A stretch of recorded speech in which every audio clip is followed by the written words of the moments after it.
Thank you for tuning into this week's episode. I am the glorious David Budo, and I'm stuck here today with Goddess Divine, aka Christina Stima. Thank you to Cineplex Odeon Varsity and VIP Cinemas for allowing us to shoot here. So today we're going to be reviewing The Next 3 Days. And Harry Potter and the Deathly Hallows, Part 1.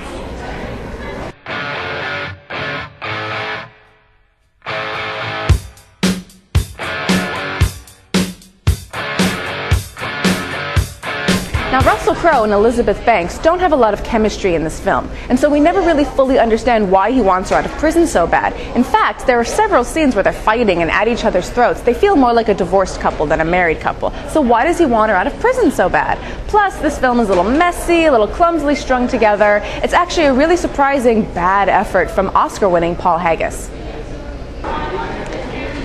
The Next 3 Days is a methodical thriller written and directed by Paul Haggis, and thankfully he allows us to see the downsides to breaking someone out of jail and not just the positives. Russell Crowe is finally in a movie that isn't going to bore you to sleep, along with Elizabeth Banks, and they work really well together when they are together, but most of the film is Russell Crowe doing what he does best, acting and showing emotions that you need to see in a film like this. The cinematography is great, especially in the action scenes as they fly through Pittsburgh, and the audio design is fantastic too.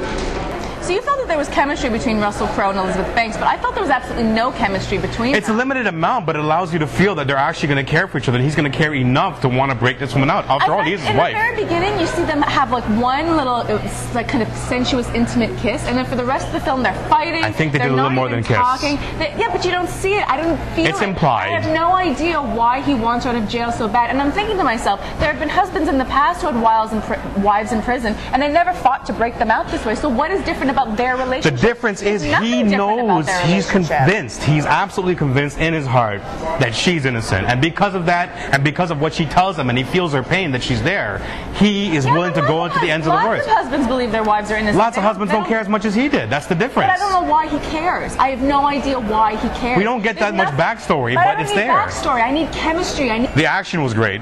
I thought the action... The only good action scenes I felt were, there was like a car chase scene. Well, it was towards, the action mostly came in towards the end, but he did... No, but there is action in the middle when he's making his attempts to try to get her out. It was slow. It was messy and slow. I didn't think it was messy. I thought it was very neat, very tight, and put together properly. I've seen much better prison heist films before where it was a lot cleaner. He just looks really bored throughout the whole film. I don't think so. He looks bloated and he looks angry. You can't blame him for being the character that he is. Not everybody is fit and trim in every single life story. But he doesn't look like the type of person that would actually be able I think that's what makes it good, and Paul Haggis does a good job of showing that it wasn't easy for him. He didn't just get everything handed to him on a plate like other movies would do. And you know that's true. Most movies go to cliched route. Everything just comes. Oh, he tries it once, boom, he gets it. No, he had a hard time breaking her out. I just didn't believe it. I just did not like it. The only thing about this film that I will give it credit for is for its cute little cameos. I like that Liam Neeson cameo in it. I liked him, and I loved that Marv from Home Alone, which is played by Daniel Stern. Daniel Stern does the key. Right. He also did the voice in the Wonder Years. There you go. Yeah, that was a nice cameo. I think this is a cameo film. I the two cameos. I liked Liam Neeson the best. Well, what did you give this film?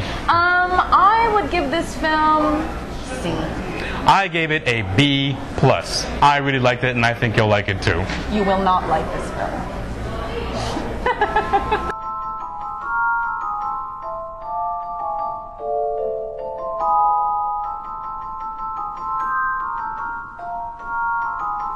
Now this new Harry Potter film is full of spectacle. You're going to love watching it. There's vibrant costumes, beautiful cinematography, the makeup, the wigs, the lighting, the sound. It's all very fun to watch, but it's not very script heavy and it's not very performance heavy, except for Ralph Fiennes, who has a standout performance as Voldemort.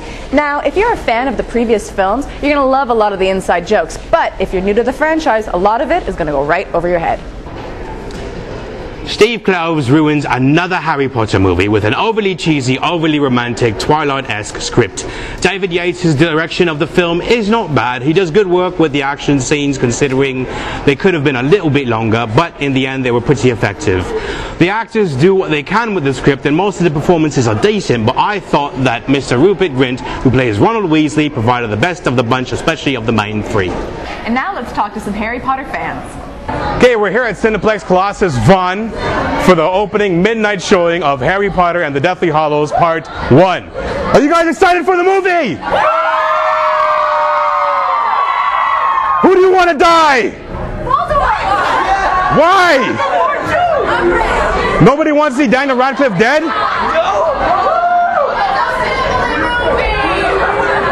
As you can see, they're all really, really excited. We're going to go in and talk to a few of them and see what they want going on. So, how bad do you think this movie's going to suck? What? You actually think it's going to be good? Yes! Why?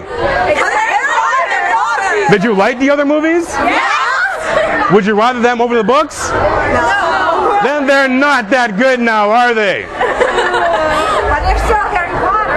They're still Harry Potter.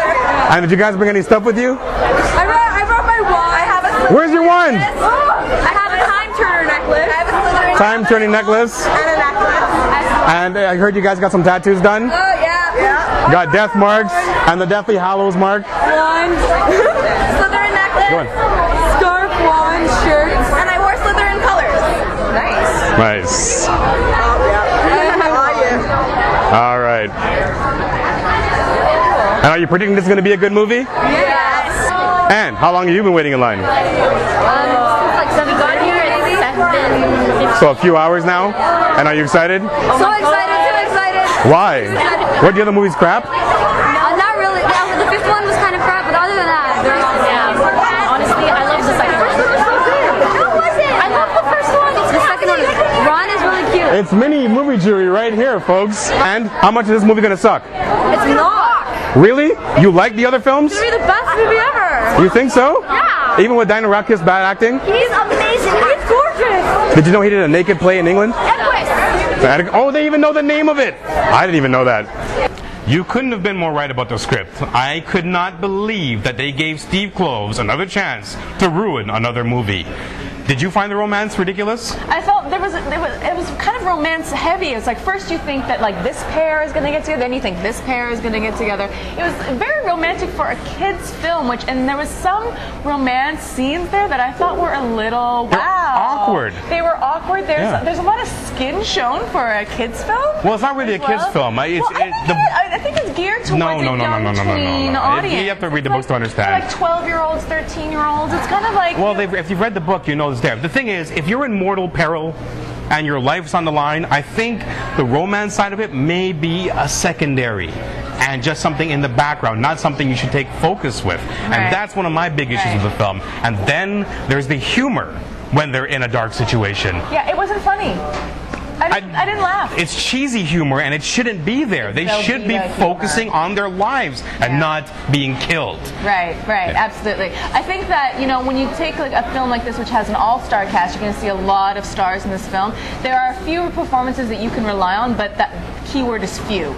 You know? I didn't think Ralph Fiennes' Voldemort was his best. I think he's done a darker role better in other films than this one. This is not like a film that you're going to be like Ralph Fiennes from Harry Potter. They didn't even use Helena Bonham Carter properly. Yeah, she could be evil, and Bellatrix is supposed to be evil. She's not in this film enough. Yeah. It also kind of felt like they were trying to cram, 300 some odd pages of the novel into like a 2-hour film, and that it felt a little jumbled. Well, it could have been better if they didn't take all that stupidness out of it. You know what I mean? Yeah, it could have been a lot tighter. However, you like the cinematography? I did too. I like the spectacle of this film. The cinematography was beautiful. There's some great animation in this film as well. Which when they tell the story, there's a little backstory in here. It's a fable. It's a fable. The fable. The Tales of Beedle the Bard, the Three Brothers Tale. Explains the title of the film. It's beautifully animated. It's really, really nicely done. Yeah. I think this is a film you're going to want to go see because it's going to wash over you. It's going to be beautiful to watch, beautiful to experience. Don't go see this film if you want to see like amazing performances from Daniel Radcliffe, because it's not his best performance. No, I thought Rupert Grint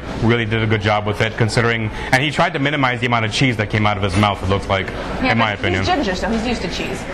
What did you give this film? I would give it a B-. Wow! I gave it a C-. And Steve Kloves, don't ever decide to write or turn a book into a movie ever again.